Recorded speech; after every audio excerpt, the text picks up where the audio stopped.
Lord, దేవుని పరిశుద్ధమైన నామంలో మీ అందరికీ మా శుభములు తెలియజేస్తున్నాము. ఈరోజు దేవుని వాగ్దానము, నీవు నా దృష్టికి ప్రియుడవైనందున ఘనుడవైతివి. యెషయా గ్రంథము 43వ అధ్యాయము 4వ వచనము. ప్రియ సహోదరి సహోదరులారా, ఆయన యొక్క ప్రేమ ఎంత ఉన్నతమైనదంటే ఆయన ప్రేమను కొలవటానికి ఈ లోకంలో ఏది కూడా లేదండి. మన తల్లిదండ్రులైనా, లేకపోతే బంధువులైనా, రక్త సంబంధికులైనా, కన్న బిడ్డలైనా ఎవరైనా సరే కొంతకాలం వరకు ప్రేమిస్తారు. మనకి ఇబ్బందులు, కష్టాలు, నష్టములు ఎదురైనటువంటి పరిస్థితుల్లో ఎవ్వరు కూడా మన ఎడల ప్రేమను, జాలిని మాత్రము చూపించరండి. కానీ మనం ఆరాధిస్తున్న దేవుడు ఎంత గొప్పవాడంటే, నీవు నా దృష్టికి ప్రియుడవైనందున ఘనుడవైతివి అని చెప్పి మాట్లాడుచున్నాడు. ఆయన ప్రేమ అపారమైనది, అమోఘమైనది, ఉన్నతమైనది, శక్తివంతమైనది. ఆయన ప్రేమ శాశ్వతమైనదండి.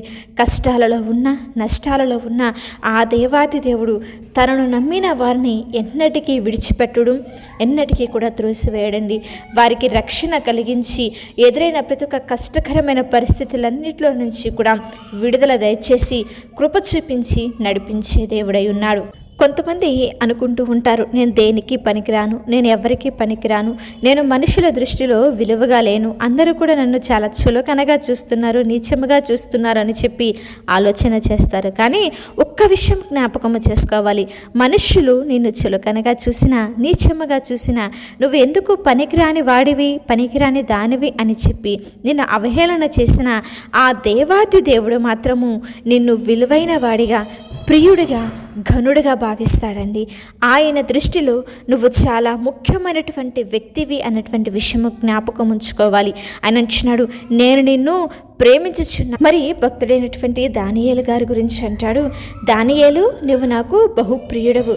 ఎందుకని దానియేలు గారు బహుప్రియుడిగా పిలువబడ్డారో తెలుసా? దానియేలు చివరికి తన ప్రాణము వదులుకోవలసినటువంటి పరిస్థితి ఎదురైనా, సింహాల బోనులో వెళ్ళటానికైనా సిద్ధపడ్డాడు. కానీ దేవుణ్ణి స్తుతించడం మాత్రం ఆపలేదు, ప్రార్థించడము ఆపివేయలేదు, ఆయన్ని గణపరచడం మాత్రము మర్చిపోలేదండి. అందుకే ఆ ప్రాంతానికి బానిసగా వెళ్ళినటువంటి దానియేలును ఒక గొప్ప స్థానంలో ఉంచి నడిపించి నిలబెట్టి గనుడుగా చేశాడండి. కనుక ఈరోజు మన జీవితాలలో కూడా మనము ఉన్నతమైనటువంటి వాళ్ళముగా, గొప్ప వాళ్ళముగా ఉండాలి అంటే, మనకు ఎదురైన కష్టాలన్నింటిలో నుంచి కూడా విమోచన పొందుకోవాలి అంటే ఆయన మనకి తోడుగా ఉండాలి, ఆయన మనకు నీడగా ఉండాలి. ఎప్పుడైతే ఆయన మనకు తోడు నీడగా ఉంటాడో ప్రతి ఒక్క కష్టకరమైన పరిస్థితులన్నింటిలో నుంచి కూడా విడిపించి ఘనముగా, ఘనమైన పాత్రలుగా ఆయనే నిలవబెడతాడండి. మరి దానియేలుని సంహరించాలని, ఎలాగైనా సరే దానియేలుని నాశనము చేయాలని అక్కడున్న వాళ్ళందరూ కూడా ఆలోచన చేస్తే దానియేలుకు దేవుడు తోడై ఉన్నాడు కనుక, అంతేకాకుండా దానియేలును ప్రేమించాడు కాబట్టే ఆ సింహాల నోళ్లను మూసివేసి ఎవరైతే దానియేలును చంపివేయాలని ఆలోచన చేశారో వారే ఆ సింహాల నోటికి ఆహారముగా వేయబడ్డాడు. కనుక ప్రియ సహోదరి సహోదరులారా, నీవు నీ జీవితంలో అగ్నిగుండము లాంటి సమస్యల నుండి, సింహపు బోను లాంటి సమస్యల నుండి నువ్వు విడుదల పొందుకోవాలి, నువ్వు కూడా ఘనముగా ఎంచబడాలి అంటే దేవుడిని ప్రేమించాలి. ఆయన దృష్టికి మనము యథార్థముగా, నీతిమంతులముగా నడుచుకోవాలి. ఆయన ఆజ్ఞలను అనుసరిస్తూ, ఆయన చిత్తానుసారముగా బ్రతుకుతూ, ప్రార్థించే విషయంలో, వాక్యము ధ్యానించే విషయంలో, పరిచర్య చేసే విషయంలో, పవిత్రత కలిగి జీవించే విషయంలో ఎక్కడా కూడా మనము తప్పిపోకుండా ఎప్పుడైతే దేవుని సన్నిధిలో మనము ఘనముగా ఉండగలుగుతామో ఆయనే ఒక యోగ్యమైన పాత్రలుగా మనలను మలచి, ఎవరైతే అవమానించారో, అవహేళన చేశారో వారి అందరి ఎదుటే ఎత్తుకోలేనటువంటి స్థితిలో మనలను నిలబెట్టి నడిపించే దేవుడై ఉన్నాడు. అట్టి రీతిగా జీవిస్తూ మన జీవితాలలో ఉన్నతమైన కార్యములను పొందుకుందాము. చిన్న ప్రార్థన చేసుకుందాం.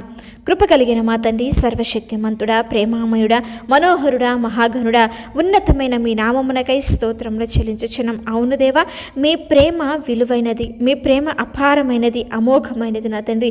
ఈ లోకంలో మీరు మమ్మల్ని ప్రేమించినంతగా ఇంకెవ్వరు కూడా ప్రేమించడం లేదు దేవా. నీవు నా దృష్టికి ప్రియుడవైనందున ఘనుడవైతివి అని చెప్పి మాతో మాట్లాడుచున్నందుకై నీకు వందనాలు వందనాలు. అవునయ్యా, ఇంతకాలము మేము మనుషుల దృష్టిలో విలువగా లేమే అని చెప్పి ఆలోచన చేసి మమ్మల్ని మేము నీచముగా ఎంచుకున్నాము తండ్రి. ఇక నుంచి అలాగా కాకుండా నీ దృష్టికి మేము ప్రియముగా బ్రతకాలని నిర్ణయించుకున్నాం. అట్టి మార్పు మా అందరికీ మీరు అనుగ్రహించండి. వాక్యం వింటున్న ప్రతి ఒక్క బిడ్డల ఎడ్ల నీ ఉన్నతమైన కృప కాపుదల అనుగ్రహించి తోడుండి మేలులతో నింపమని ప్రార్థించుచున్నామయ్యా. ఎగ్జామ్స్ రాస్తున్న ప్రతి ఒక్కరి చుట్టూ నీ కాపుదల అనుగ్రహించండి. మంచి జ్ఞానంను, తెలివిని, వివేచనను అనుగ్రహించి ప్రతి ఒక్కరెట్ల ఘనమైన కార్యములు జరిగించి ఆశీర్వదించి దీవించి మేలులతో నింపమని మా ప్రభువును ప్రియరక్షకుడైన యేసుక్రీస్తు వారి నామములో అడిగి వేడుకొని ప్రార్థించుచున్నాము తండ్రి. ఆమేన్. మీ ప్రార్థన అవసరతలు తెలియజేయండి. దేవుని యొక్క ఉన్నతమైన కృప మీకు, మీ కుటుంబాలకు తోడై ఉండి నడిపించునుగాక.